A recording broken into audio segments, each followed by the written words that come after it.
வந்திருக்க ஒருவரையும் ஆண்டவராகிய இயேசு கிறிஸ்துவின் நாமத்தினாலே வாழ்த்தி வரவேற்கிறேன். கர்த்தர் உங்களை ஆசீர்வதிப்பாராக. ஹல்லேலூயா, ஹல்லேலூயா. கர்த்தரை நாம் மகிமைப்படுவதாக. தேவன் தம்முடைய கிருபையினாலே இந்த நாளிலே அவருடைய சமூகத்தில் அவரை ஆராதிக்க கர்த்தர் நமக்கு கிருபை செய்திருக்கிறார். ஹல்லேலூயா, கர்த்தருக்கு மகிமை உண்டாகட்டும். இந்த நாளில் வசனத்தை நம்ம தியானிக்கலாம். கர்த்தர் தாமே நம்மோடு கூட பேசுவாராக. ஆமென். லூக்கா 19ஆம் அதிகாரம் 40வது வசனத்தை வாசிக்கலாம். லூக்கா 19:40. அவர்களுக்கு அவர் பிரதியுத்தரமாக, இவர்கள் பேசாமல் இருந்தால் கல்லுகளே கூப்பிடும் என்று உங்களுக்கு சொல்லுகிறேன் என்றார். ஆமென். எல்லாரும் சத்தமா அந்த வசனத்தை சேர்ந்து வாசிக்கலாமா?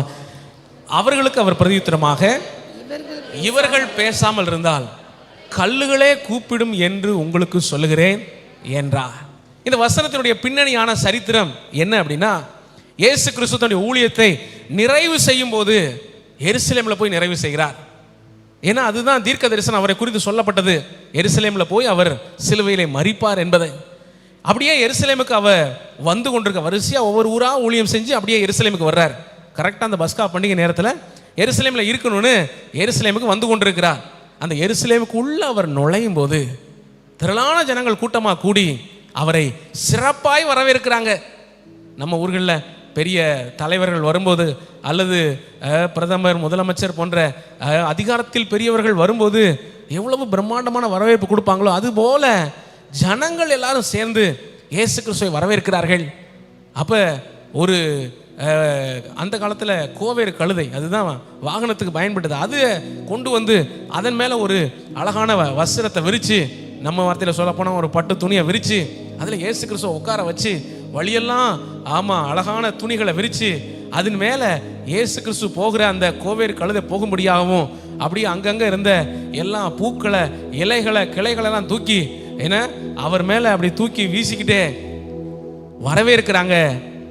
ஓசன்னா, உன்னதத்திலிருந்து வருகிற தாவீதின் குமாரனுக்கு ஓசன்னா என்று சொல்லி உயர்த்தி பாடி ஆண்டவரை வரவேற்கிறார்கள்.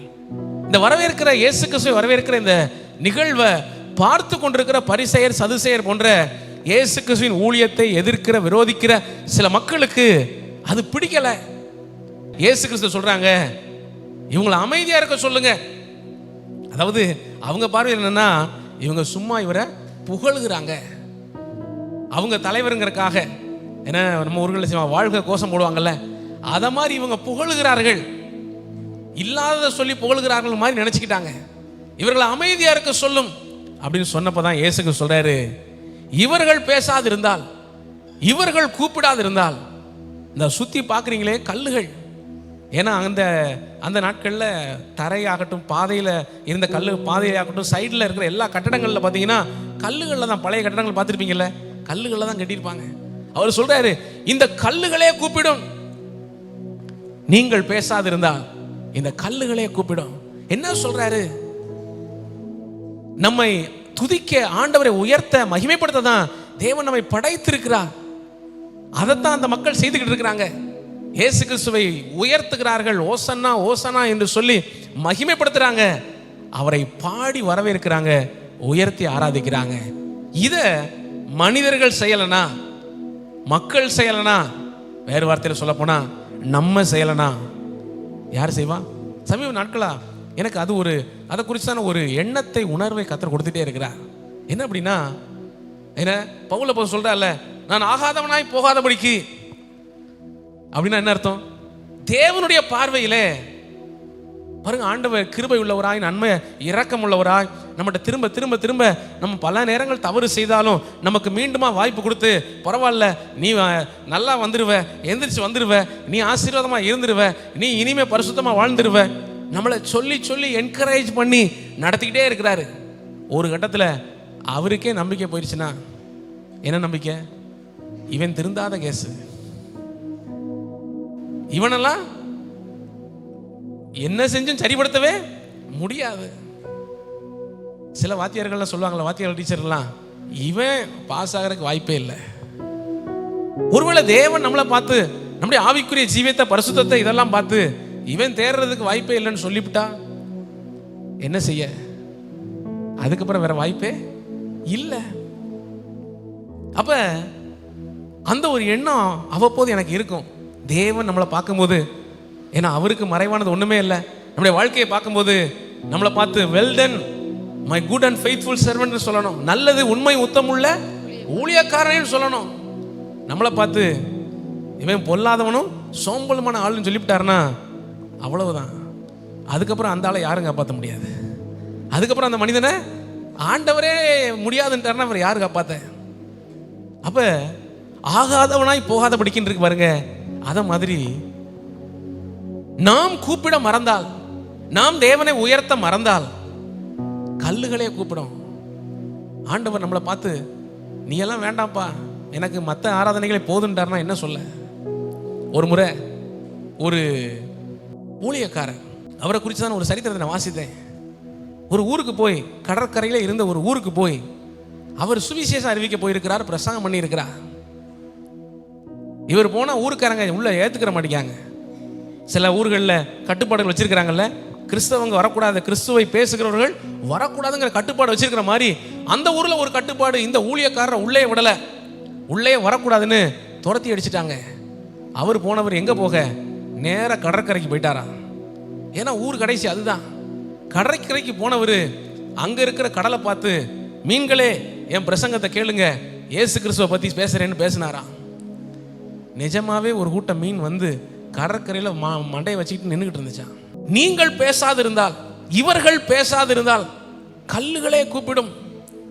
அப்ப நாம் தேவனை துதித்து உயர்த்தி மகிமைப்படுத்தி ஆராதிக்க அதுக்கான முக்கியத்துவத்தை கொடுக்கணும். ஹல்லேலூயா. நம்ம அந்த நம்முடைய அழைப்பை, நம்முடைய தெரிந்து கொள்ளுதல, எதற்காக என்ன நோக்கத்துக்காக தேவன் நம்மளை தெரிந்தெடுத்திருக்கிறார், அழைத்திருக்கிறார், பிரித்திருக்கிறார், அபிஷேகித்திருக்கிறார், ஆசீர்வதித்திருக்கிறார், நன்மையா வச்சிருக்கிறாங்கிறத மறந்துட்டோம்னா அவருக்கு துதி ஒன்றும் குறைச்சலே கிடையாது. அவரை துதிக்க 1000 பேர் இருக்கிறார், அவரை மகிமைப்படுத்த ஏராளமான பேர் இருக்கிறார்கள். சோ துதி, அதைத்தான் அவர் சொல்றாரு, கல்லுகளே கூப்பிடும். அதை விட பெட்டர் நம்மளே கூப்பிட்டுடலாம். ஹல்லேலூயா. எதுவுமே நினைக்கிறீங்க? இல்லைங்க, கல்லு வேண்டாம். ஜீவனை கொடுத்த ஆண்டவருக்கு ஜீவனுள்ள மனுஷனாகிய நானே என்ன செய்ய போறேன்? கத்தரை எத்தனை சொல்ல போறேன்? நானே கத்தரை துதிக்க போறேன். ஹல்லேலூயா. ஒரு அருமையான பழைய பாடல் பாடுகிறேன், தெரிந்தவங்க சேர்ந்து பாடுங்க. ஸ்தோத்தரிப்பேன் ஸ்தோத்தரிப்பேன் இயேசு தேவனை, ஸ்தோத்தரிப்பேன் என் ஜீவனுள்ள நாட்கள் எல்லாம், ஸ்தோத்தரிப்பேன் நான் என் ஜீவனுள்ள நாட்கள் எல்லாம், ஸ்தோத்தரிப்பேன் ஸ்தோத்தரிப்பேன் ஸ்தோத்தரிப்பேன். எல்லாரும் கரங்களை தட்டி ஆமென். என் ஜீவனுள்ள நாட்கள் எல்லாம் ஸ்தோத்தரிப்பேன் நான் என் ஜீவனுள்ள நாட்கள் எல்லாம். ஆமென். உதடுகளின் கனியாகிய ஸ்தோத்திர பலியை, உதடுகளின் கனியாகிய ஸ்தோத்திர பலியை இயேசுவின் நாமத்தினாலே செலுத்துகிறேன் நான், இயேசுவின் நாமத்தினாலே ஸ்தோத்தரிப்பேன் இயேசு தேவனே. ஆமென். இயேசு தேவனே என் ஜீவனுள்ள நாட்கள் எல்லாம் ஸ்தோத்தரிப்பேன் நான் என் ஜீவனுள்ள. எல்லாரும் கரங்களை தட்டி ஆமென். பாவக்கரை நீங்க என்னை முற்றிலுமாக, உம் சுத்தமுள்ள இரத்தத்துக்குள் தோய்த்ததினாலே, உம் சுத்தமுள்ள இரத்தத்துக்குள் தோய்த்ததினாலே ஸ்தோத்தரிப்பேன் ஸ்தோத்தரிப்பேன் இயேசு தேவனை, ஸ்தோத்தரிப்பேன் என் ஜீவனுள்ள நாட்கள் எல்லாம் ஸ்தோத்தரிப்பேன் நான் என் ஜீவனுள்ள நாட்கள் எல்லாம் ஸ்தோத்தரிப்பேன் நான். ஹல்லேலூயா.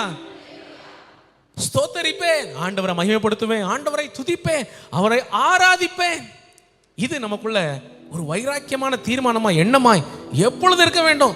ஏதோ ஆலயத்துக்கு வரும்போது மட்டும் இல்ல, வீட்டில் இருக்கும்போது, நம்ம ஏதாவது பயணத்திலே போய் கொண்டிருக்கும் போது, எப்பெல்லாம் நமக்கு நேரம் கிடைக்குதோ அப்பெல்லாம் இது போன்ற பாடல்களை, கத்தரை உயர்த்துகிற மகிமைப்படுத்துகிற பாடல்களை பாடி பாடி பாடி பாடி பாடி பாடி கத்தரை ஸ்தோத்திரம் பண்ணுங்க. ஹல்லேலூயா. எத்தனை பேருக்கு சொந்தமா பாட்டு புத்தகம் இருக்குது? இப்ப டிஜிட்டல் யுகம் வந்த பிறகு பாட்டு புத்தகத்தை பயன்படுத்துறது குறைஞ்சு போயிருச்சு. ஆனா பாட்டு புத்தகம் வீட்டிலேயாவது வச்சிருங்க. ஏன் அப்படின்னா, நான் அனுபவத்தில் பார்த்தது, நான் நினைப்பேன் அதான் போன்ல 1000 பாட்டு இருக்கு, பெரியதுக்கு பாட்டு புத்தகம் அப்படின்னு நான் நினைப்பேன். ஆனா என்னன்னா, இந்த போன்ல இருக்கும்போது பாட்டை நம்ம பாட நினைக்கிற பாட்டை தேடி எடுக்கலாமே ஒழிய, நமக்கா பாடல்களை பார்த்து பாடுற மாதிரி வாய்ப்பு என்ன செய்யாது, கிடைக்காது. ஆனா பாட்டு புதுசுன்னு வைங்களேன், இப்படி திருப்பினாலே 4 பாட்டு நமக்கு ரொம்ப உற்சாகமான பாடல்லாம் என்ன செய்யும், வரும். ஓ இந்த பாட்டு, அதை பார்த்த உடனே நமக்கு ஒரு மகிழ்ச்சி. ஓ இந்த பாட்டு, ஐயோ எவ்வளவு சூப்பரா முந்தியெல்லாம் பாடி இருக்கிறோம். ஸோ அப்படி நம்ம தனி ஜெபத்திலே, குடும்ப ஜெபத்தில் பாட்டு பாடுவதற்கு பாடல் புத்தகங்களை பயன்படுத்துங்க. அப்பொழுது நம்முடைய ஆவிக்குரிய ஜீவியத்துக்கு இன்னமும் அது பிரயோஜனமாக இருக்கும். வார்த்தைகளை கற்றுக்கொண்டு மனப்பாடம் பண்ணி பாடும்போது எந்த நேரத்திலும் கர்த்தரை துதிப்பதற்கு வசதியா இருக்கும். ஹல்லேலூயா. சில நேரங்களில ஆண்டவரை துதிக்க முடியாதபடிக்கு வேற பல காரணத்தினால சோர்வு உங்களுக்குள்ள இருக்குமானா, அந்த மாதிரி சூழ்நிலையில யோபுவை நினைச்சுக்கோங்க. யோபு அத்தனையும் இழந்திருக்கிற அந்த நேரத்தில் கர்த்தரை துதிக்கிறார். இந்த உலகத்துல எந்த மனிதனும் நான் யோபுவோட அதிகமாக கஷ்டப்பட்டுட்டேன்னு சொல்றதுக்கு வாய்ப்பே இல்லை. ஏன்னா அவரை போல இழந்தவர் எவரும் இல்லை. ஆனா அத்தனை இழப்புகள் மத்தியிலும் அவர் சொல்றாரு, கர்த்தர் கொடுத்தார், கர்த்தர் எடுத்தார், கர்த்தருடைய நாமத்துக்கு ஸ்தோத்திரம். இது யோபு போல ஸ்தோத்திரம் பண்ணுங்க. ஒருவேளை துதிக்க தெரியல, என்ன எப்படி ஆராதிக்கணும்னு தெரியல, பரவாயில்ல, ஸ்தோத்திரத்தை மட்டுமா என்ன சொல்லிக்கிட்டே இருங்க. எந்த நேரத்திலும் சில நேரங்களில் துதிக்க முடியல, ஸ்தோத்திரம் பண்ணிக்கிட்டே இருங்க. ஸ்தோத்திரம் ஸ்தோத்திரம் ஸ்தோத்திரம் ஸ்தோத்திரம் சொல்ல சொல்ல கிருபை பெருகும். தேவன் உங்கள் மத்தியில இறங்கி வருவார், உங்க வாழ்க்கையை ஆளுகை செய்து விடுவார். ஹல்லேலூயா.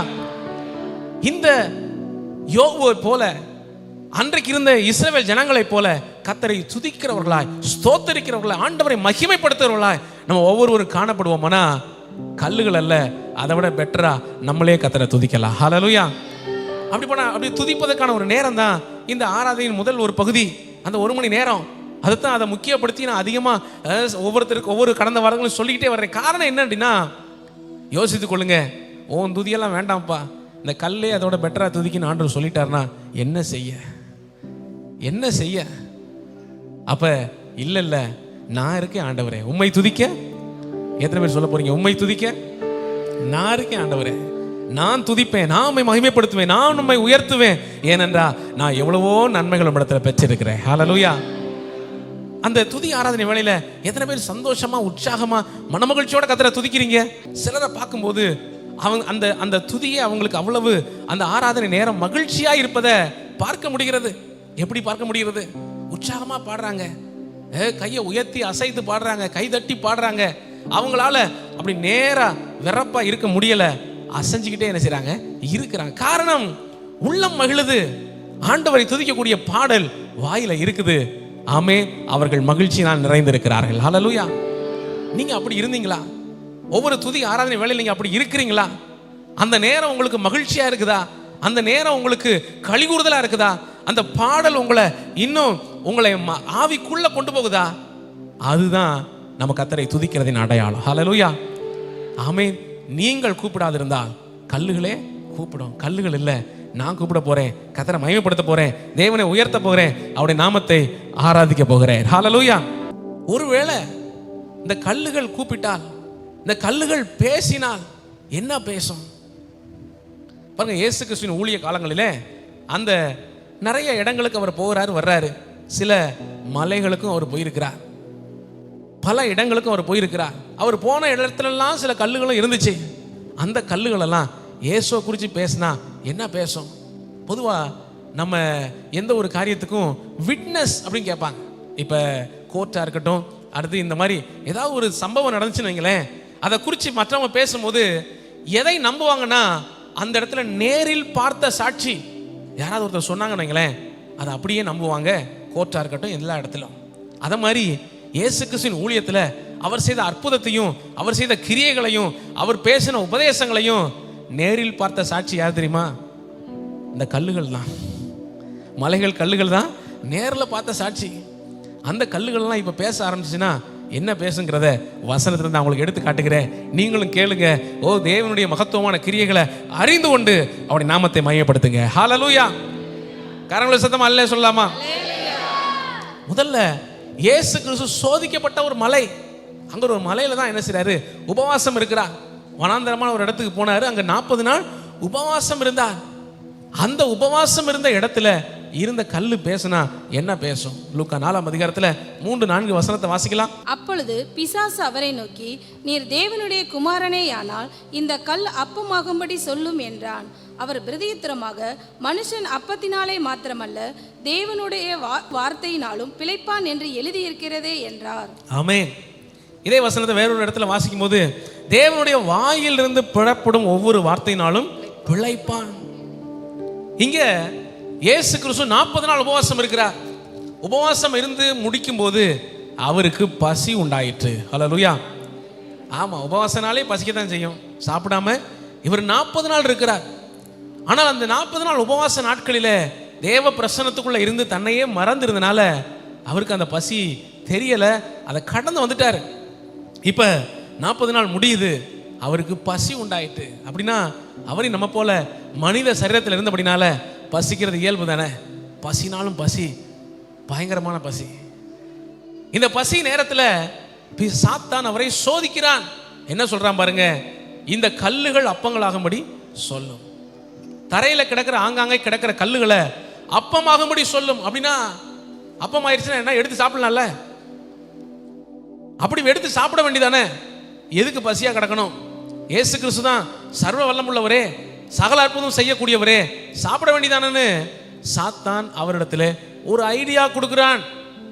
யோசித்து பாருங்க, அந்த ஐடியா கிடைக்க நமக்கு அப்பப்ப திடீர்னு ஐடியா வருதுல, இது உண்மையிலே நல்ல ஐடியாவா அல்லது சாத்தானுடைய ஐடியாவாங்கிறதையும் கவனிச்சுக்கோங்க.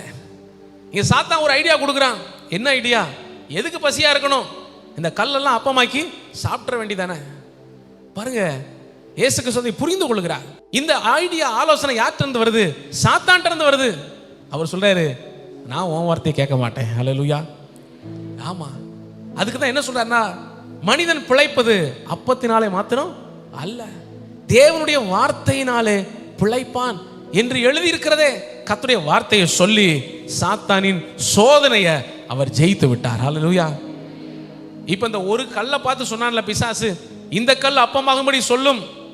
அந்த கல் இப்ப பேச போகுது. எதை பேசும்? நான் தான் கல் பேசுகிறேன். நாடகத்தில் பிள்ளைங்க நடிக்கிறாங்கல்ல, நான் தான் கல் பேசுகிறேன். என்ன பேசும்? இங்கிட்டு ஏசப்பா நின்றுகிட்டு இருந்தாரு, இங்கிட்டு சாத்தான் நின்றுகிட்டு இருந்தான். சாத்தான் அந்த வார்த்தையெல்லாம் சொன்னான், நான் என் காதால கேட்டேன். அப்புறம் ஏசப்பா என்ன சொன்னார் தெரியுமா? இயேசு கிறிஸ்து எப்படியாக சோதனையை ஜெயித்தார் அப்படிங்கிறத அந்த கல்லு பேசும். ஹல்லேலூயா. நம்முடைய ஆண்டவர் இயேசு கிறிஸ்து பரிசுத்தம் உள்ளவர். அவரை போல பரிசுத்தம் இந்த உலகத்தில் யாரும் கிடையாது, இந்த உலகத்தில் எவரும் கிடையாது. அவர் காட்டின அந்த நீதியின் வழி இந்த உலகத்தில் எவரும் சொல்லவில்லை. அவர் பரிசுத்தம் உள்ள தெய்வம், பாவம் இல்லாத தெய்வம். ஹல்லேலூயா. சோ இந்த கல்லு பேசினா என்ன பேசும்? இந்த தேவன் எவ்வளவு பெரிய பரிசுத்தர், எவ்வளவு பெரிய நீதிமான், எவ்வளவு வைராக்கியமாய் தன்னுடைய காரியங்களிலே நடந்தவர்ங்கிறத அந்த கல்லுகள் பேசும். பாருங்க, சோதனை எல்லா மனிதருக்கும் வருதுங்க. ஆனா அந்த சோதனையை யார் ஜெயிக்கிறார்களோ அவர்கள் தான் சாட்சியா நிற்கிறாங்க. ஹல்லேலூயா. அந்த சோதனையை யார் ஜெயிக்கிறார்களோ அவர்கள் தான் பாக்கியவான். பைபிள் வசனம் போடப்பட்டிருக்கு, சோதனையை சகிக்கிற மனுஷன் பாக்கியவான். இயேசு கிறிஸ்துவை குறித்து வசனத்தை சொல்லப்பட்டிருக்கு, அவரும் நம்மை போல பாடுபட்டும் சோதிக்கப்பட்டும் பாவம் இல்லாதவராய் இருக்கிறார். ஹல்லேலூயா. இடி முழக்கம் போல இல்லையா சொல்லலாமா? நம்மை போல பாடுபட்டாரு, சோதிக்கப்பட்டாரு, ஆனா பாவம் இல்லாதவராக இருக்கிறார். அந்த ஆண்டவருக்காக நன்றி செலுத்துவோம். ஹல்லேலூயா. அவர் பரிசுத்தமுள்ள தெய்வங்க. இந்த கல்லு பேசினா எதை பேசும்? அவர் எவ்வளவு பரிசுத்தம் தெரியுமா? இந்த பிசாசு என்னென்னமோ வழிகளில் அவரை சோதிச்சு பார்த்தான், ஒன்னும் செல்லுபடி ஆகல. எந்த காரியத்திலும் இந்த ஆண்டவர் இயேசு கிறிஸ்து தன்னுடைய பரிசுத்தத்தை விட்டு கொடுக்கல. சில நேரங்களில் நமக்குள்ளேயும் சோதனைகள் வருது, போராட்டங்கள் வருது. மனிதர்களுக்குள்ள எல்லா மனிதர்களுக்கும் வரக்கூடிய சோதனை தான் நமக்கும் வருது. ஆனால் நாம் ஒன்றை புரிந்து கொள்ளணும், நாங்கள்லாம் இயேசுவின் சந்ததி. ஹல்லேலூயா. பாவம் வந்தாலும் சோதனை வந்தாலும் அதிலே விழுந்து போகாத இயேசு கிறிஸ்துவின் பிள்ளைகள் நாங்கள். அதனால எந்த சூழ்நிலை வந்தாலும், எந்த சாத்தானின் சோதனைகள் வந்தாலும் நாங்கள் ஒரு நாளும் அதிலே விழுந்து போக மாட்டோம். ஹல்லேலூயா. ஆமே. இந்த ஒரு வசனத்தை மட்டும் வாசிடலாம். நம்முடைய ஆண்டவர் எப்படிப்பட்டவர்ங்கிறதுக்கான எபிரேயர் 4ஆம் அதிகாரம் 15வது வசனத்தை வாசிடலாம். எபிரேயர் 4:15. நம்முடைய பலவீனங்களை குறித்து பரிதபிக்க கூடாத பிரதான ஆசாரியர் நமக்கிராமல் எல்லா விதத்திலும் நம்மை போல சோதிக்கப்பட்டும் பாவம் இல்லாதவராய் இருக்கிற பிரதான ஆசாரியரே நமக்கு இருக்கிறார். ஆமே. இங்கே நம்முடைய ஆண்டவரை குறித்து சொல்லப்பட்டிருக்கு பாருங்க, நம்முடைய பலவீனங்களை குறித்து பரிதபிக்க கூடாத பிரதான ஆசாரி நமக்கு இராமல் அப்படி சொல்லிட்டு எல்லா விதத்திலும் எல்லாரும் சொல்லுங்க, எல்லா விதத்திலும் நம்மை போல சோதிக்கப்பட்டும் பாவம் இல்லாதவராகிய பிரதான ஆசாரியரே நமக்கு இருக்கிறார். ஹல்லேலூயா. சொல்லுங்களேன், பாவம் இல்லாதவராகிய பிரதான ஆசாரியர். ஹல்லேலூயா. நம்மையும் அப்படியே பரிசுத்தத்துக்குள் நடத்துகிறவராக இருக்கிற தேவாதி தேவன் நமக்குள்ள இருக்கிறார். ஸோ இந்த தேவன் பரிசுத்தர். உலகத்தில் யாருக்கும் இல்லாத, எங்கும் இல்லாத, எவருக்கும் கிடைக்காத ஒரு மாபெரும் ஆசீர்வாதம் இந்த ஆண்டவர் இயேசு கிறிஸ்துவை அறிந்து நமக்கு கிடைச்சிருக்குது. என்னன்னா, அவர் நம்மை பரிசுத்தமாக்குகிற கர்த்தர். ஹல்லேலூயா.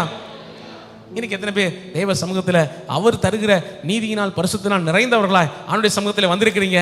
அப்படிப்பட்ட பரிசுத்தத்தோட தான் இன்னைக்கு கர்த்தருடைய பந்தியிலே பங்கு கொள்ள போகிறோம். ஹல்லேலூயா. ரெண்டாவது ஒரு காரியத்தை பார்க்க போறோம். என்னன்னா, கானா ஊர்ல இருந்த கற்சாடிகள், அது கல்லுகள். அந்த கல்லுகள் இன்னைக்கு பேசுனா ஆண்டவரை குறித்து அது என்ன பேசும்? யோவான் 2ஆம் அதிகாரம் 6ஆம் வசனத்தை வாசிங்க. யூதர்கள் தங்களை சுத்திகரிக்கும் முறைமையின்படியே ஒவ்வொன்று 2-3 குடம் தண்ணீர் கொள்ளத்தக்க 6 கற்சாடிகள் அங்கே வைத்திருந்தது. ஆமென். இந்த சரித்திரம் நம்ம எல்லாருக்கும் நல்லா தெரியும். கானா ஊரிலே ஒரு கல்யாணம் நடக்குது. இயேசு கிறிஸ்து முதல் முறையாக அற்புதம் செய்த இடம் எந்த இடம்? கானா ஊரின் கல்யாண வீடு. அந்த இடத்துல தான் முதல் அற்புதம் நடக்குது. இயேசு அங்கே போறாரு, கல்யாண விருந்து நடக்குது. அந்த விருந்திலே திராட்சரசம் குறைவுபடுது. அந்த சரித்திரம் நமக்கு நல்லா தெரியும். அடுத்து என்ன செய்யணும்னு தெரியல. இயேசு கிறிஸ்துவின் தாயார் வந்து இயேசுகிட்ட சொல்றாங்க. அதுக்கப்புறம் வேலைக்காரர்கிட்ட சொல்றாங்க, அவர் உங்களுக்கு என்ன சொல்லுகிறாரோ அதன்படி செய்யுங்கள். அவர் சொல்றாரு, அந்த 6 கற்சாடிகளையும் தண்ணியை ஊற்றி நிரப்புங்க. அதே மாதிரி நிரப்புனாங்க. நிரப்பிட்டு வந்து சொல்றாங்க, நிரப்பியாச்சு, இப்போ அதை எடுத்துட்டு போய் பரிமாறுறவங்கள்ட்ட கொண்டு போய் கொடுங்க, திராட்சரசமா இருக்கும். அதே போல எடுத்துக்கொண்டு போய் கொடுத்தாங்க. அதை குடிச்ச எல்லாரும் ரொம்ப அருமையான திராட்சரசமா இருக்குன்னு சொல்லி பாராட்டினார்கள். இந்த கல்சாடிகள் ஆண்டவரை குறித்து பேசினா என்னங்க பேசும்? இந்த ஆண்டவர் எவ்வளவு பெரிய அற்புதங்கிறத அவர் பேசும். ஹல்லேலூயா. ஆமா, இந்த தேவன் எப்படி நம்முடைய தேவைகளை சந்திக்கிறவராக இருக்கிறார். ஆமா, இந்த ஆண்டவர் பாருங்க, நம்முடைய தேவைகளை சந்திக்கிறவர். எத்தனை பேர் சொல்ல முடியும்? இந்த ஆண்டவருக்கு ஒரு பேரே இருக்குது. அந்த பேர் தான் யெகோவா ஈரே. சொல்லுங்க, யெகோவா ஈரே. யெகோவா ஈரே அப்படின்னா அவர் நம்முடைய தேவைகளை சந்திக்கிறவர். நம்முடைய தேவை நேரத்தில், நம்முடைய கடினமான சூழ்நிலை நேரங்களிலே, என்ன செய்வதென்று தெரியாம நம்ம தவித்துக் கொண்டிருக்கிற நேரங்களிலே நம்முடைய தேவைகளை சந்திக்க அவர் வல்லவராக இருக்கிறார். இந்த தேவன் அன்றைக்கு அந்த கானா ஊரில் அந்த திருமணத்தில் அவருடைய தேவையை அற்புதமாய் சந்தித்தார். ஹல்லேலூயா. இந்த யெகோவா ஈரே அப்படிங்கிறத குறித்து தானே ஒரு விளக்கம் என்ன அப்படின்னா, இந்த யெகோவா ஈரே, அந்த ஈரேங்கிற வார்த்தை இருக்கு பாருங்க, அதுக்கு அந்த மூல பாஷையில் இருக்கிற வார்த்தைக்கு 2 வார்த்தை சேர்ந்ததா இருக்குதான். இந்த 2 வார்த்தையை பிரிச்சா வேற அர்த்தம், சேர்த்தா வேற அர்த்தம்.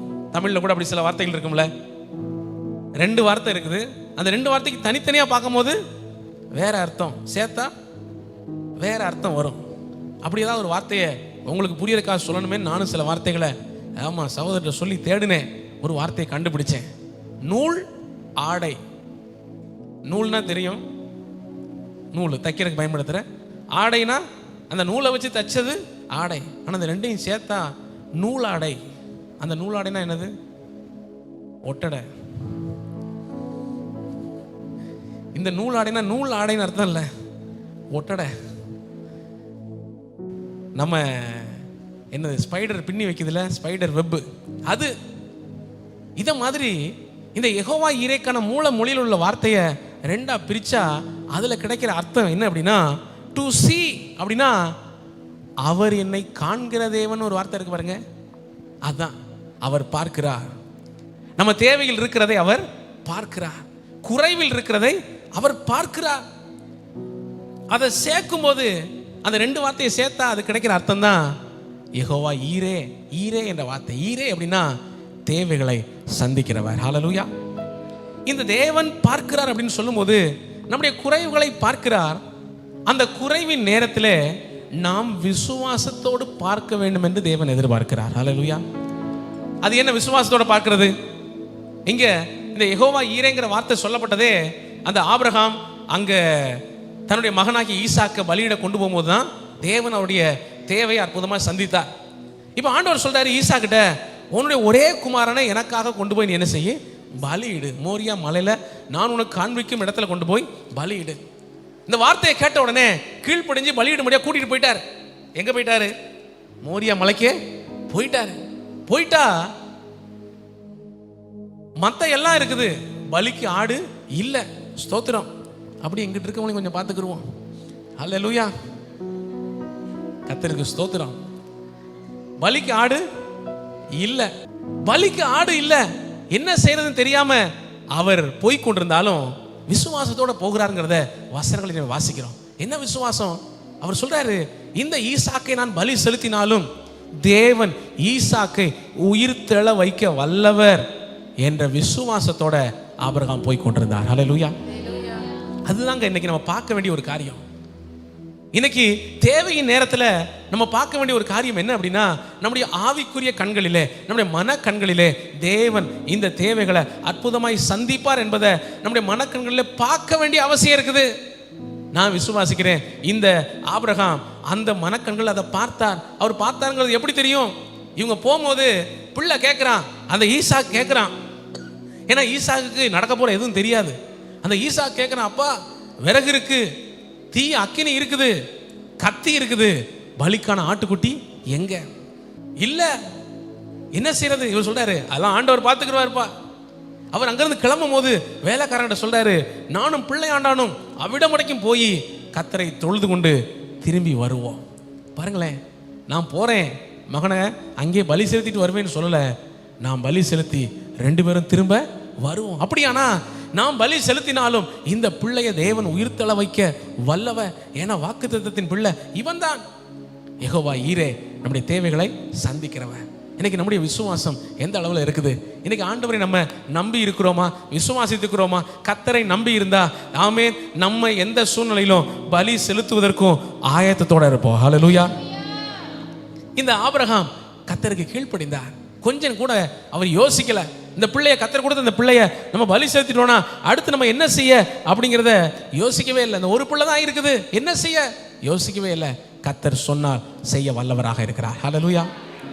ஆமே, அவர் நம்முடைய தேவைகள் எல்லாவற்றையும் சந்திக்க வல்லவராக இருக்கிறார். பாருங்களேன், ஆண்டவர் விசுவாசிகளுக்கு, தேவனுடைய பிள்ளைகளுக்கு ஒரு நியதியை கற்றுக் கொடுத்துருக்கிறாரே. அது ஒண்ணுதான், என்னன்னா தசம பாகம். இப்ப இது கூட பாருங்களேன், இதை மாதிரி பலி செலுத்துறதுனுடைய அடையாளம் தாங்க.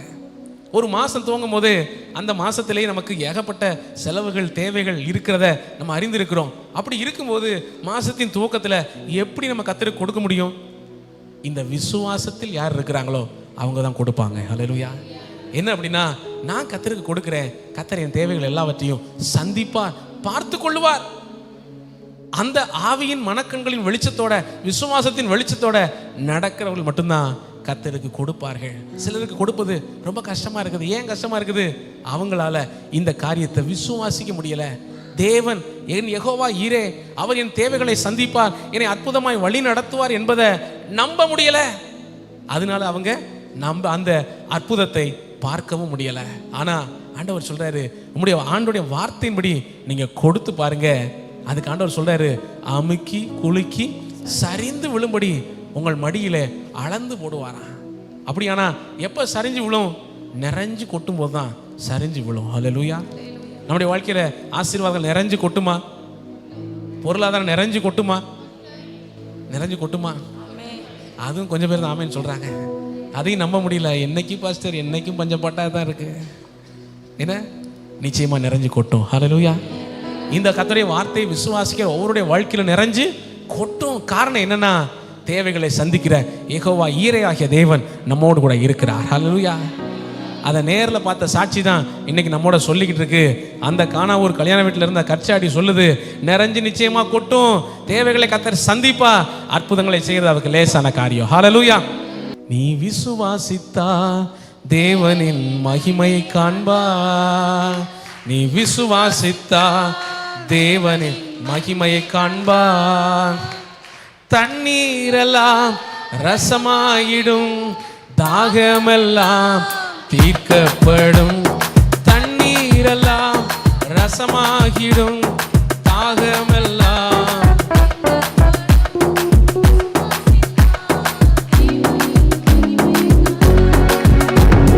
விசுவாசித்தா தேவனின் மகிமை காண்பா. இன்னொரு சரித்திரத்தை சம்பவத்தை பார்ப்போம். இன்னொரு கல் பேச போது யோவான் 4ஆம் அதிகாரம் 6வது வசனம். யாக்கோபின் கிணற்றண்டையில் இருந்த ஒரு கல். யோவான் 4ஆம் அதிகாரம் 6ஆம் வசனம். அங்கே யாக்கோபுடைய கிணறு இருந்தது. இயேசு பிரயாணத்தினால் இளைப்படைந்தவராய் அந்த கிணற்றினருகே உட்கார்ந்தார். அப்பொழுது ஏறக்குறைய 6ஆம் மணி வேளையா இருந்தது. ஆமென். இங்க சமாரியா அப்படிங்கிற பகுதிக்கு இயேசு கிறிஸ்து ஊழியத்துக்கு வருகிறார். பல்வேறு இடங்களுக்கு போய்கிட்டு இருந்த மாதிரி இப்ப சமாரியாவுக்கு வர்றாரு. அங்க ஒரு காலத்துல யாக்கோபு அந்த பகுதியிலே வாழ்ந்திருக்கிறார். அதனால யாக்கோபு தோண்டின கிணறு ஒன்று அங்க இருக்குது. ஆனா இப்ப அங்க இருக்கிற ஜனங்கள் சமாரியர்கள். இந்த சமாரியர்கள் அப்படி சொல்றது இஸ்ரவேல் ஜனங்களுக்கு புறம்பானவர்கள். பாருங்க, இஸ்ரவேல் ஜனங்கள் வந்து யூதர் ஜனங்கள், அவங்க மற்றவரோட கலக்காம தனியே வாசமாக இருப்பார்கள். சரித்திரத்தில் பார்த்துருக்கிறோம். இந்த சமாரியர்கள் யாருன்னா இதை மாதிரி கலந்தவங்க. பாதி யூதர்கள் மற்றவங்களை கல்யாணம் பண்ணி அப்படி அவங்களுக்கு பிள்ளைகள் பிறந்து அப்படி ஒரு சமுதாயமாக உருவாகி இருப்பாங்கல்ல, அப்படிப்பட்ட ஜனங்கள். இவங்களோட யூதர்கள் இணைய மாட்டாங்க, சேர மாட்டாங்க, அவங்களோட ஐக்கியம் வைத்து கொள்ள மாட்டாங்க. ஆனால் அவங்களும் நாங்களும் யூதர்கள் தான், நாங்களும் அந்த இஸ்ரவேலின் சந்ததி தான் சொல்லிக்கிட்டு ஒரு கூட்டம் இருக்கிறாங்க, சமாரியால இருக்கிறாங்க. இப்போ இயேசு கிறிஸ்து அங்கே வந்திருக்கிறார். நான் சொன்ன மாதிரி யூதர்களுக்கு அவங்க அப்படியே ஏதோ குறைந்து தாழ்த்தப்பட்டவர் போல நினைக்கிற ஒரு நினைவு. ஆனால் தேவன் எந்த பட்சபாதமும் பார்க்காதவராக அங்கே வந்திருக்கிறார். அங்கே இருக்கிற கிணற்று அருகே இருக்கிற ஒரு கல்லில் வந்து உட்கார்ந்து இருக்கிறார். பகல் நேரம், பயங்கரமாக வெயில் அடிக்கக்கூடிய நேரம். சாப்பாடு ஆயத்தப்படுத்துறதுக்காக சீஷர்கள் எல்லாரும் போயிட்டாங்க. இயேசு மட்டும் தனியாக உட்கார்ந்து இருக்கிறார். அப்பொழுது ஒரு பெண் தண்ணீர் எடுக்கும்படியாக வருகிறாள். இயேசு அவரிடத்தில் பேச ஆரம்பித்தார். அதை தொடர்ந்து அவள் ரட்சிக்கப்பட்டார். இப்போ அந்த இயேசு கிறிஸ்து உட்கார்ந்து அந்த கல் பேச ஆரம்பிச்சா என்ன பேசும்? இந்த ஆண்டவர் இயேசு கிறிஸ்து எப்படிப்பட்டவர் தெரியுமா? அவரிடத்தில் எந்த விதமான பட்சபாதமும் இல்லை. ஹல்லேலூயா. அதாவது உயர்ந்தவன் தாழ்ந்தவன்கிற பட்சபாதம் இல்லை, உண்மைதான். அது அநேகர் நல்ல விதமாக பின்பற்றாங்க. பாவி பரிசுத்தவான் என்ற பட்சபாதமும் அவரிடத்தில் இல்லை. ஹல்லேலூயா. இந்த பெண் பாருங்க, தண்ணீர் எடுக்க வந்த அந்த பெண் எப்படிப்பட்டவ அப்படின்னா, ரொம்ப பாவியா வாழ்ந்துகிட்டு இருந்த சகோதரி. அவருடைய சரித்திரத்தை பின்னாடி பார்க்கிறோம். ஆனா இந்த பெண்ணிட்ட தான் ஆண்டவர் இயேசு கிறிஸ்து மிக உயர்ந்த வேத வெளிப்பாடுகளை கற்றுக் கொடுத்தார். அல்லேலூயா. ஆமா, இயேசு கிறிஸ்து அந்த பெண்ணிட்ட கேட்கிறாரு, கொஞ்சம் குடிக்க தண்ணி கொடுமா. உடனே அந்த சகோதரி கேட்கிறாங்க, ஏன்ட்ட தண்ணி கேட்டீங்களா? நீங்க யூதரா இருக்கிற நீங்க ஏன்ட்ட எப்படி தண்ணி கேட்கலாம்? ஏன்னா நீங்க தான் ஏன்ட்ட தண்ணி வாங்கி குடிக்க மாட்டீங்களே, சமாரியர்கள்ட்ட தண்ணி வாங்கி குடிக்க மாட்டீங்களே, நீங்க எப்படி என்கிட்ட தண்ணி கேட்குறீங்க? இதை கேட்ட உடனே இயேசு சொல்றாரு, உன்னிடத்துல தண்ணி கேட்டது யாருன்னு, அவர் யாருன்னு உனக்கு தெரிஞ்சிருந்தா நீயே அவரிடத்துல கேட்டிருப்பாய், அவர் உனக்கு ஜீவ தண்ணீரை கொடுத்திருப்பார். ஹல்லேலூயா.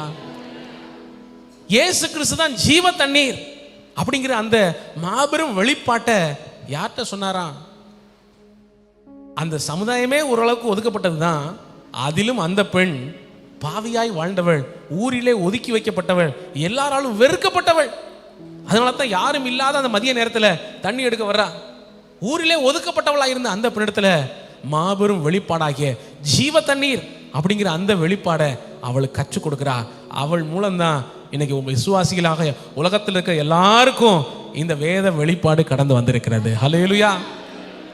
ஜீவ தண்ணீர் பாருங்களேன். இந்த ஆண்டவர் இயேசு கிறிஸ்து அந்த பெண்ணிடத்துல அடுத்த கொஞ்ச நேரம் பேசிட்டே இருக்கிறார். அப்பொழுது அவருடைய வாழ்க்கையை பற்றி சொல்ல ஆரம்பிக்கிறார். உடனே அவர் சொல்றார், நீர் தீர்க்கதரிசிங்கிற காண்கிறேன். அவர் சொல்றாரு, நீ போய் உன் புருஷனை அழைச்சிக்கிட்டு வா. அவர் சொல்றா, எனக்கு புருஷனே இல்லை. இயேசு சொன்னாரு, ஆமா நீ சொல்றது ரொம்ப கரெக்ட் தான்.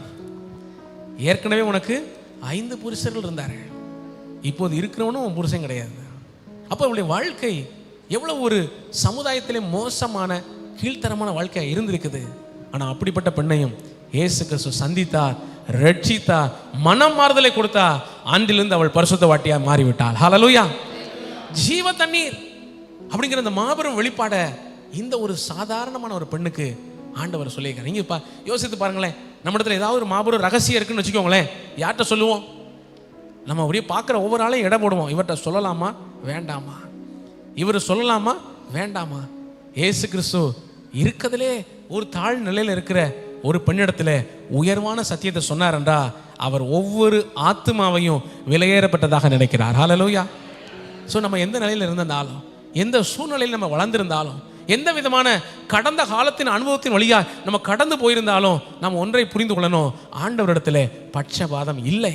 அவர் எல்லாரையும் எல்லாரையும் எல்லாரையும் பெரியோர் சிறியோர், ஆமென், படித்தவங்க படிக்காதவங்க, உயர்ந்தவன் தாழ்ந்தவன், எல்லாரையும் ஒன்று போல நேசிக்கிறார், ஒன்று போல நேசிக்கிறார். யார் ஒருவர் உண்மையான உள்ளத்தோட வாஞ்சியுள்ள இருதயத்தோட அவர் நோக்கி கூப்பிடுறோமோ அப்படிப்பட்ட ஒவ்வொருவரையும் அவர் நேசிக்கிறார், ஏற்றுக்கொள்கிறார், ஆசீர்வதிக்கிறார், அற்புதமாய் நடத்த வல்லவராக இருக்கிறார். ஹல்லேலூயா. ஆண்டவர் சொல்றாரு, இழந்து போனதை தேடவும் ரட்சிக்கவுமே மனுஷகுமாரன் வந்திருக்கிறார்.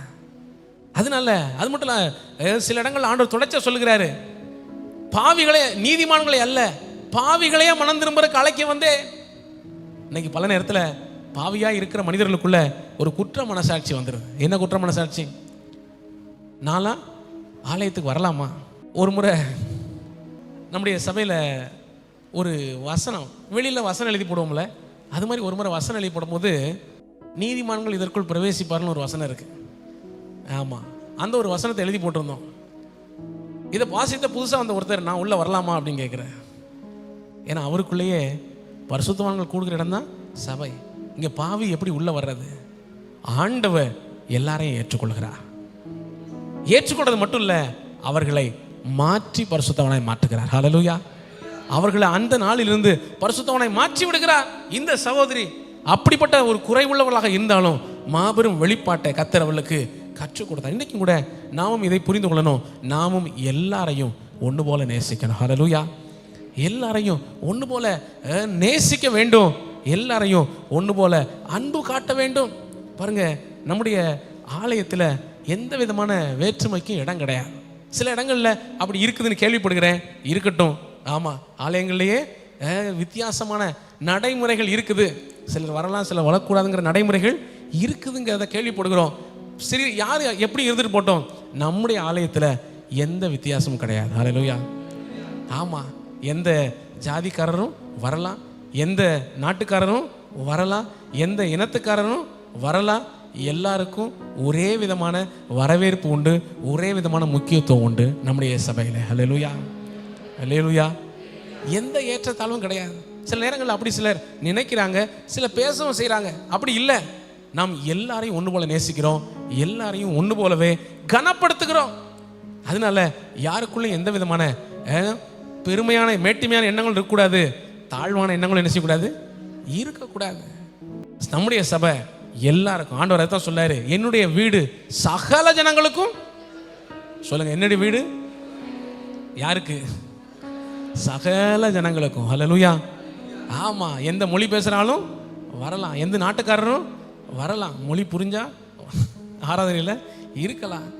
ஆமே, ஆண்டவரிடத்தில் வித்தியாசம் இல்லை, ஆண்டுடைய பிள்ளைகளிடத்திலும் எந்த விதமான வித்தியாசமும் இல்லை. எல்லாரையும் ஒன்று போல நேசிப்போம், ஆண்டுடைய அன்பை அவர்களுக்கு வெளிப்படுத்துவோம், தேவ ராஜ்யத்துக்கு நேராக வழி நடத்துவோம். ஹல்லேலூயா. மற்றொரு காரியத்தை நம்ம பார்க்க போறோம். இங்க யோவான் 8ஆம் அதிகாரத்தில் 7ஆம் வசனம். அவர்கள் ஓயாமல் அவரை கேட்டுக்கொண்டிருக்கையில் அவர் நிமிர்ந்து பார்த்து, உங்களில் பாவம் இல்லாதவன் இவள் மேல் முதலாவது கல்லெறிய கடவன் என்று சொல்லி. ஆமே, இந்த இடத்துல ஒரு சரித்திரத்தை வாசிக்கிறோம். என்ன அப்படின்னா, ஆலய வளாகத்தில் இயேசு கிறிஸ்து பிரசங்கம் பண்ணிக்கிட்டு இருக்கிறார்.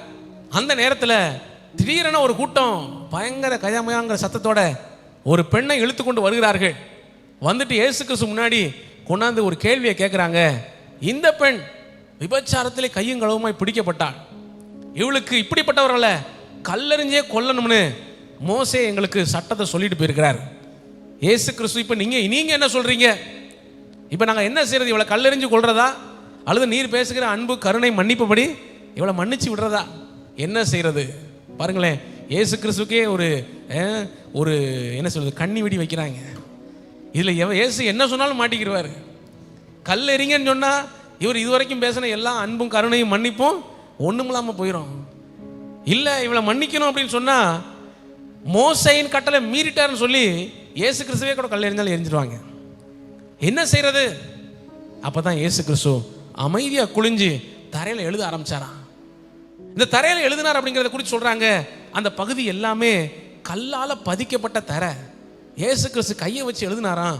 அது எல்லாம் அப்படியே இந்த கல்லில் உளிய வச்சு உடைப்பாங்கல்ல, உடைச்சா அது எப்படி அந்த என்கிரேவ்னு சொல்கிறாங்கல்ல, அப்படியே எழுத்து அப்படியே பதிஞ்சிரும்ல, அதை மாதிரி இயேசு விரல்கிட்ட எழுதியிருக்கிறாரு. அந்த கல்லுகளில் எழுத்தெல்லாம் பதியுதான். என்ன எழுதினாரு?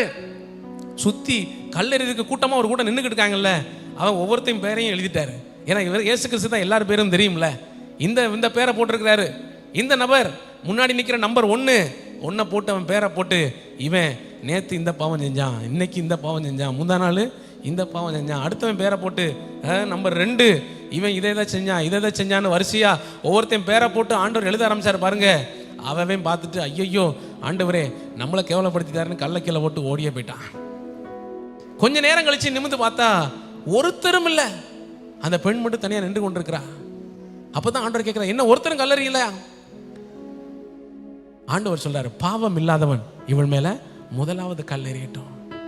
அப்படின்னா நியாயம் தீர்க்கிறதை குறித்து அவர் அதிகமாய் சொல்லாம மன்னிப்பு இரக்கத்தையும் அங்க சொல்லுகிறார். ஹல்லேலூயா.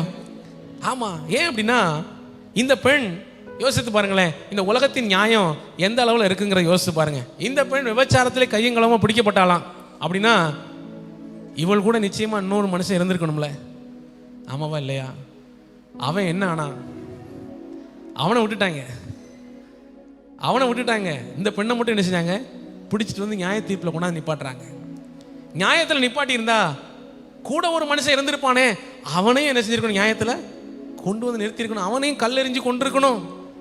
இன்னைக்கு உலகத்தின் நியாயம் இப்படி தான் இருக்குது. ஆனால் தேவன் நீதி உள்ளவராக இருக்கிறா, நீதியுள்ள நியாயாதிபதியா இருக்கிறா, ஒவ்வொருத்தருக்கும் நீதி செய்கிறவராக இருக்கிறா. அதே நேரத்தில் அவர் அந்த பெண்ணை பார்த்து சொல்றாரு, நீ போ, இனி பாவம் செய்யாதே. ஹல்லேலூயா. இந்த ஆண்டவர் பாருங்க கிருபை உள்ளவர். அந்த கிருபையை அதனால தான் போட்டிருக்கு, தேவனுடைய கிருபையை அவமாக்காதபடிக்கு நம்ம எச்சரிக்கையா இருக்கணும். நான் ஆரம்பத்தில் சொன்னேன்ல, ஆண்டவர் ஒரு நேரத்தில் போதும்பா உன் ஜெபமும் உன் துதியெல்லாம் போதும், இந்த கல்லுகளே உன்னையோட நல்லா துதிக்குன்னு சொல்லிட்டாருன்னா என்ன செய்ய? கிருபைக்காக காத்திருப்போம். தேவன் கிருபையும் மன்னிப்பையும் அருளுகிறவராக இருக்கிறார். ஹல்லேலூயா. இயேசு கிறிஸ்து கெத்செமனே தோட்டத்தில் ஜெபித்து கொண்டிருக்கிறார். அந்த இடத்துல இருக்கிற கல்லுகள் ஆண்டவரை பற்றி பேசினா என்ன பேசும்? இந்த ஆண்டவர் இயேசு கிறிஸ்துவின் வேதனையை பேசியிருக்கோம். லூக்கா 22:40. அவ்விடத்தில் சேர்ந்த பொழுது அவர் அவர்களை நோக்கி, நீங்கள் சோதனைக்கு உட்படாதபடிக்கு ஜெபம் பண்ணுங்கள் என்று சொல்லி அவர்களை விட்டு கல்லறி தூரம் அப்புறம் போய் முழங்கால் படியிட்டு. ஆமென். தொடர்ந்து ஜெபம் பண்ணுகிறார். இந்த இயேசு கிறிஸ்துவின் அந்த கெத்செமனே தோட்டத்தின் ஜெபம் ரொம்ப பயங்கரமான ஜெபம். எப்படின்னா, இதுவரைக்கும் இயேசு கிறிஸ்து அநேக முறை ஜெபம் பண்ணியிருக்கிறார். அவர் மலையில ஜெபம் பண்ணியிருக்கிறார், வனாந்திரத்தில் ஜெபம் பண்ணியிருக்கிறார், பல இடத்துல ஜெபம் பண்ணியிருக்கிறார். ஆனால் இந்த ஜெபத்தில் பார்த்தீங்கன்னா ரொம்ப ஊக்கமாய் உருக்கமாய் ஜெபிக்கிறார், ரொம்ப உள்ள உடைஞ்சு அவர் ஜெபிக்கிறார். இந்த ஜெபத்தின் விளைவு பார்த்தீங்கன்னா அவருடைய உடம்புல இருக்கிற ரத்த நாளங்கள்லாம் வெடிச்சு அப்படியே வேர்வை துவாரத்தின் வழியா ரத்தமா வெளியே வர ஆரம்பிச்சிச்சு. அந்த அளவு வைராக்கியத்தோட பாரத்தோட பிதாவை நோக்கி என்ன மிகுந்த சத்தத்தோடும் கண்ணீரோடும் அவர் அங்கே வேண்டுதல் செய்கிறார். அந்த நேரத்தில் பக்கத்தில் இருந்த சீஷர்கள் முதற்கொண்டு தூங்கிக்கிட்டு இருக்கிறாங்க. அந்த நேரத்தில் பார்த்துக்கிட்டு இருந்தது யாரு? இந்த கல்லுகள் தான். இந்த கல்லுகள் இப்போ பேசினா என்ன பேசும்? இயேசு எப்படி ஜெபித்தார் தெரியுமா? அவர் எவ்வளவு மன உருகி ஜெபித்தார் தெரியுமா? அவர் பலத்த சத்தத்தோடும் கண்ணீரோடும் ஜெபித்தார். அவருடைய ஜெபத்திலே கண்ணீர் வந்தது, உடம்பெல்லாம் ரத்தம் வந்தது. அந்த அளவுக்கு மிகுந்த பாரத்தோட மிகுந்த மன உருக்கத்தோட பிதாவை நோக்கி வேண்டுதல் செய்தார். எதுக்காக வேண்டுதல் செய்தார்? பிதாவே, உம்முடைய சித்தம் என் வாழ்க்கையில நடக்கட்டும். பிதாவே, உம்முடைய திட்டம் என் வாழ்க்கையில நிறைவேறட்டும்.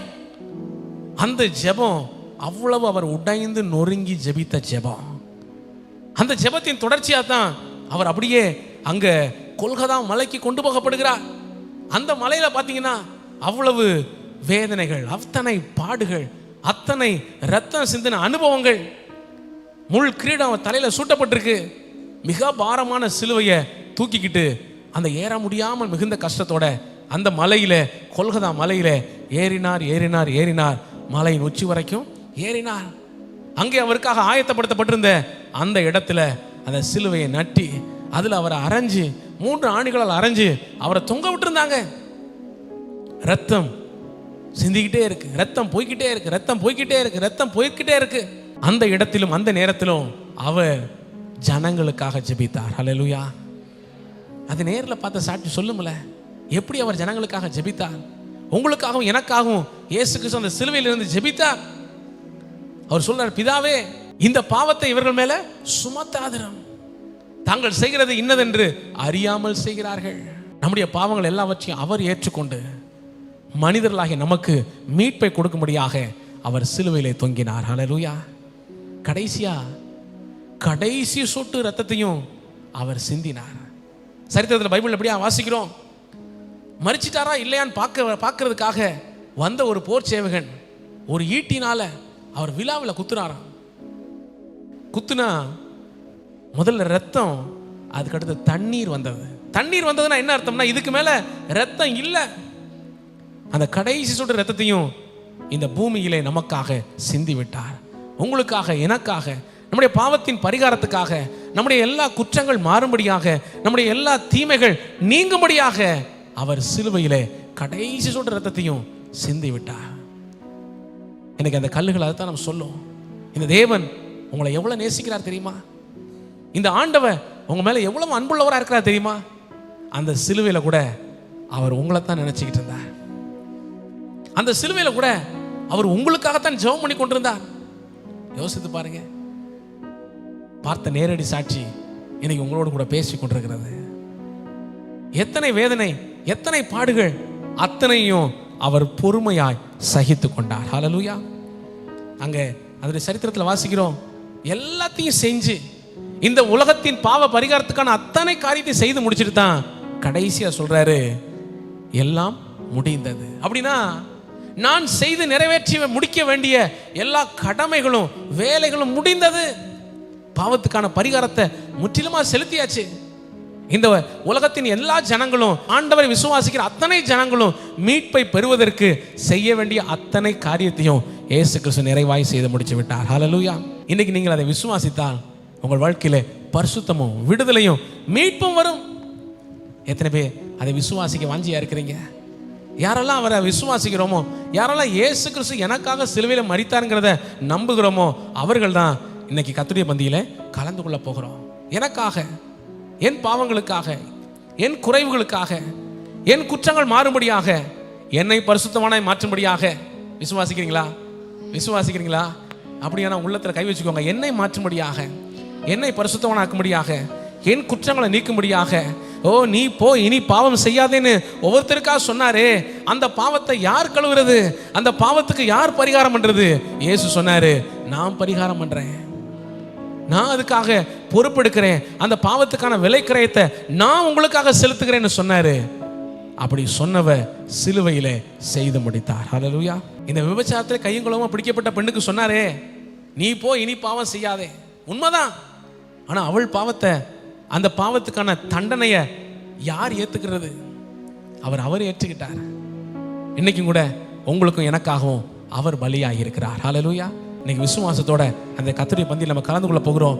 கருத்தோட ஜெபம் பண்ணி இந்த கர்த்தருடைய பந்தியில் பங்கு கொள்ளுங்க. இயேசுவே, உம்முடைய பரிசுத்த ரத்தம் இன்று என்னை கழுவட்டும். உம்முடைய பரிசுத்த ரத்தம் இன்று என்னை சுத்திகரிக்கட்டும், என்னை மாற்றட்டும், என்னை பரிசுத்தவனாய் மாற்றட்டும். இன்றிலிருந்து நான் உம்முடைய பிள்ளையா, உமக்கு பிரியமா வாழப்போகிறேன். அப்படி எளிமையை நம்ம ஜெபிக்கலாம்.